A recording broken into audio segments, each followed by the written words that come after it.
For our project, we sat down with Yarkin, who is the co-founder and CEO at Socio Labs Incorporated, as well as Andrew Price, who is the director of sales at Socio, to find out what it's like to be an entrepreneur and what it takes. All right, well, we are Socio Labs Incorporated.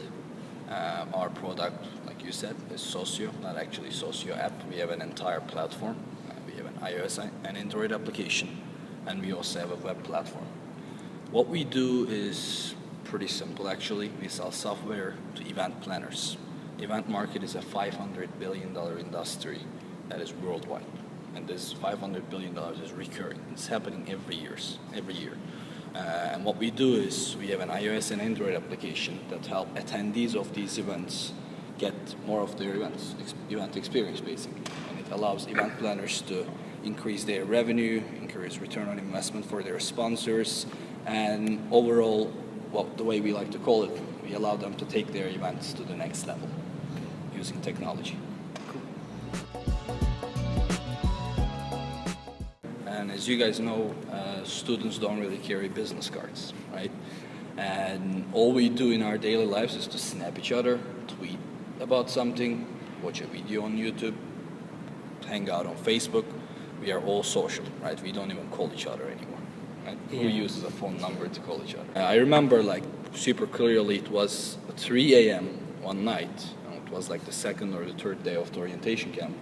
And I get a GroupMe message from a teammate saying, hey, I forgot to tell you guys, here's my Instagram, here's my Twitter, here's my Snapchat, here's my Facebook, here's my LinkedIn.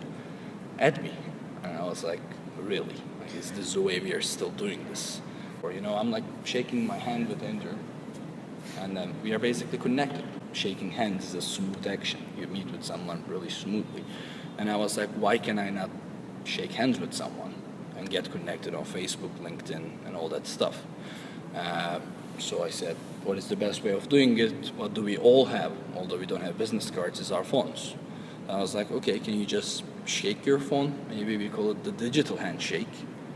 And then you get connected instantly. And I was like, that will be really cool. And so I started drawing prototypes. I joined a couple organizations in Purdue. I was able to find my more technical co-founder. I was in the core of Socio, which is the digital handshake, which then we have pivoted to, like Andrew said, into the event market, because where do you meet people the most? So it was really useful 101, and we said, how do we make money? Then we pivoted to event market, where we start monetizing.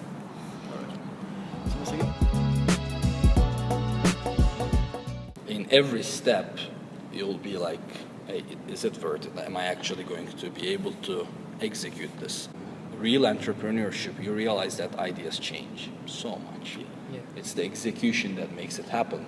And in every step of execution, it will be really hard. If it wasn't hard, everyone would be doing it. You're going to have doubts. It's natural. And if you never have doubts, you probably aren't thinking of the things that could happen that are going to cost you later on. But you got to just make sure that you always portray that confidence. And at the end of the day, if you have to, it sounds cliche, but just believing in your idea and in yourself is huge. If you come up with it first, that's good. It's an advantage. It's nothing else. So if you can execute. So basically, in every stage of execution, we were like, hey, are we going to be able to make this happen? I like to actually describe entrepreneurship as continuous problem solving. That's basically it. Like, your job is not to make money. Your job is to solve problems so that you can make money, have the right people in your team, and in every step there will be some really hard parts. I personally like my first idea, the baby, as you mentioned, a lot, and we still keep it. We even use it as a sales point. But things are gonna change. I was so convinced that my idea was right that I declined to pivot for months. And then when I pivoted, I realized that it was the right thing. That all of my advisors were, try pivoting. And I was like, no, this is my baby. No, this is my baby. No, this is my baby. And guess what? I wish I pivoted earlier.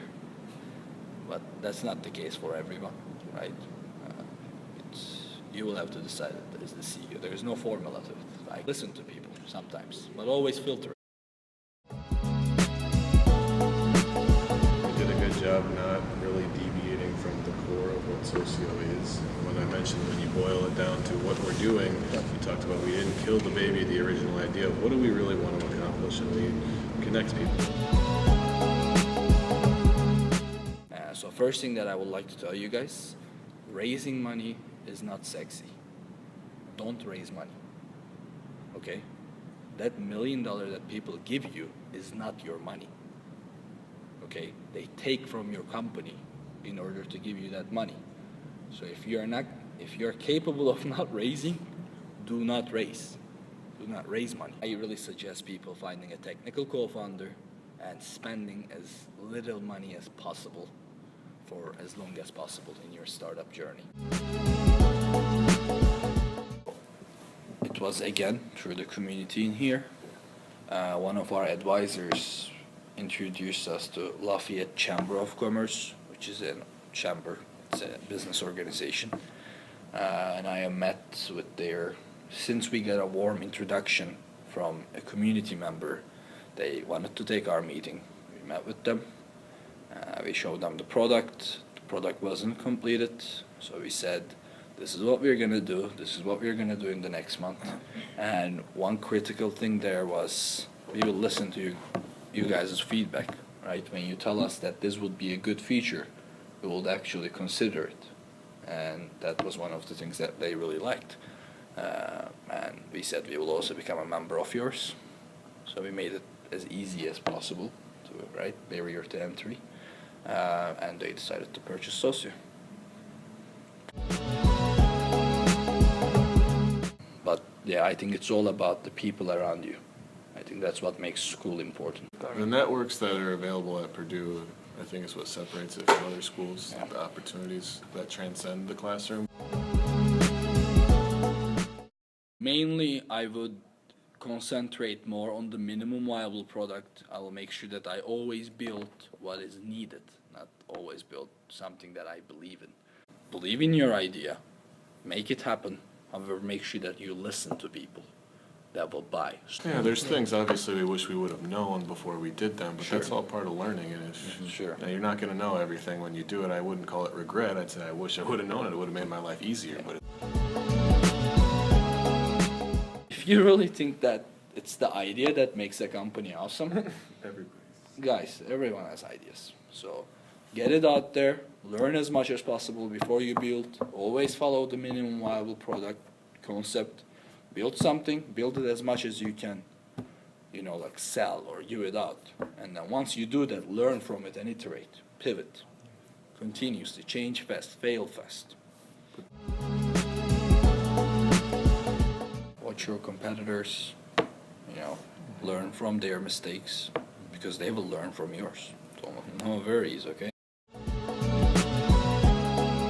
when you're building the team too, look for people that can wear multiple hats, because if you find someone who maybe they're awesome at one thing, if you're a small company, small entrepreneurship team, that you can't afford to just be good at one thing. You have to be multi-talented, I guess. All right, guys, really appreciate it. Thank you. Sure. Yeah. If you guys have Socio, we can connect. Yeah. Thank you so much. Definitely thank you.